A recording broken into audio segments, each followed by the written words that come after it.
Land titling act పై పెమ్మసాని చేసిన వ్యాఖ్యలను ఖండించారు YSRCP MP Gurumurthy. 2023 minister of rural development ఇచ్చిన రిపోర్ట్ను పెమ్మసాని చూడాలన్నారు.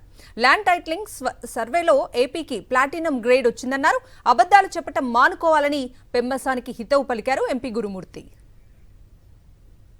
పెమ్మసాని చంద్రశేఖర్ గారు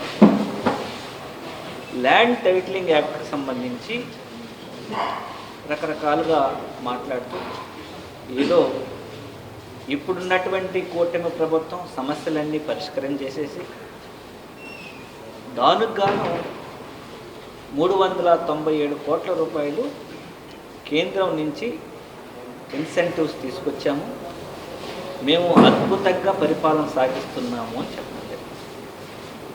అంతకు ముందు రోజేమో ఇది ముందు గవర్నమెంట్లోనే రీసర్వే చేయడం జరిగింది అని చెప్పారు.